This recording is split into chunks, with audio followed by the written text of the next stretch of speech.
क्या हो अगर ब्रह्मांड की सभी गतिविधियां अचानक थम जाए? क्या होता है समय का मायाजाल? क्या इन तथ्यों एवं विज्ञान के आधार पर हम ईश्वर की शाश्वतता, समयातीतता और अनंतता को जान सकते हैं? तो इस वीडियो में हम ऐसे ही सवालों को धर्म और विज्ञान की दृष्टि से हल करने का प्रयास करेंगे। तो पूरी जानकारी के लिए वीडियो के अंत तक हमारे साथ जरूर बने रहें। महान वैज्ञानिक सर आइजैक न्यूटन ने गुरुत्वाकर्षण एवं गति के संबंध में कई महत्वपूर्ण और भौतिक विज्ञान की नींव माने जाने वाली खोजें की है। गति के संबंध में न्यूटोनियन मैकेनिक्स के अनुसार पदार्थ की गति उसके स्थानांतर एवं समय से दिए गए सूत्र वेलोसिटी v = x/t से संबंधित है। यहाँ पे v यानी पदार्थ का वेग, x यानी पदार्थ का एक स्थान से दूसरे स्थान तक का स्थानांतर और t यानी उस स्थानांतर के लिए लगने वाला जरूरी समय। अब क्या हो अगर ब्रह्मांड की सभी गतिविधियां अचानक थम जाए? तो फिर सूत्र के अनुसार वेलोसिटी v = 0 होना चाहिए। अगर v = 0 है तो v = 1/t के अनुसार समय t = इनफाइनाइट यानी कि अनंत होना ही चाहिए। परंतु t = इनफाइनाइट का मतलब हम क्या निकालेंगे? समय के अनंत होने का एक ही मतलब है और वो है समय से मुक्ति। मतलब कि समय के अनंत होने पर केवल वर्तमान ही बच जाता है।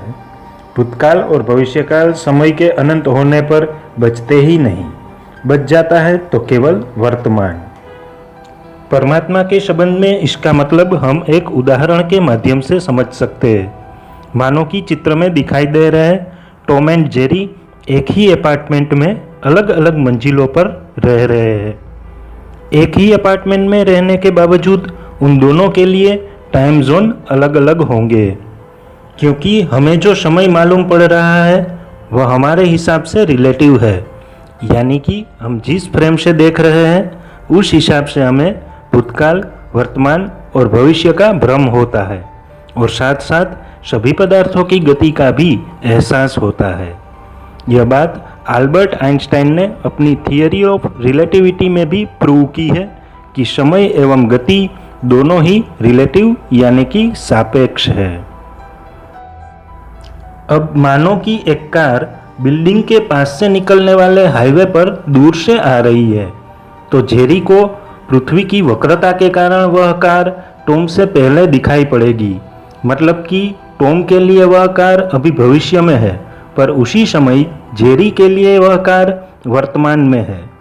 जैसे जैसे कार नज़दीक आती है वैसे वैसे एक समय ऐसा आता है जब टॉम एंड जेरी दोनों के लिए वह कार वर्तमान में होगी। बिल्डिंग के पास से गुजर जाने पर एक समय वह कार जेरी के लिए तो वर्तमान में होगी, पर टॉम के लिए वह कार भूतकाल बन चुकी होगी। कहने का मतलब है कि जैसे जैसे ऊंचाई बढ़ती जाती है वैसे वैसे भूतकाल और भविष्यकाल क्षीण होते जाते हैं और बच जाता है मात्र वर्तमान। आध्यात्मिक नजरिए से देखें तो यह ऊंचाई चेतना की ऊंचाई है। एक सामान्य इंसान भी मेडिटेशन यानी कि ध्यान के माध्यम से मूलाधार चक्र जो सबसे नीचे है वहाँ से शुरू कर सबसे ऊपर के चक्र यानी सहस्त्रार तक पहुँच सकता है, और वह सबसे ऊपर की अवस्था होगी समाधि की अवस्था, जहाँ मनुष्य ईश्वर की अवस्था को प्राप्त करता है और समय मात्र वर्तमान काल ही बच जाता है। ईश्वर की चेतना की ऊंचाई सबसे ऊपर है, इसलिए उस निर्देश फ्रेम से देखने पर भगवान के लिए समय चक्र में समय केवल अनंत वर्तमान काल में बच जाता है और भूतकाल और भविष्यकाल दोनों ईश्वर के लिए नहीं होते हैं। मतलब कि समय का वहाँ पर कोई भी महत्व नहीं रह जाता, या कहे कि समय अनंत हो जाता है। वह दोनों बातें एक ही है। इससे यह बात भी प्रमाणित होती है कि ब्रह्मांड भी सभी दिशाओं में अनंत तक फैला हुआ है, क्योंकि अगर समय अनंत तक फैला हुआ है तो वह फैलेगा कहाँ? स्वाभाविक है कि वह अनंत ब्रह्मांड में ही फैलेगा। तो इन परिणामों से साबित होता है कि शास्त्रों और पुराणों के अनुसार ईश्वर को शाश्वत, सनातन और अनंत कहा गया है।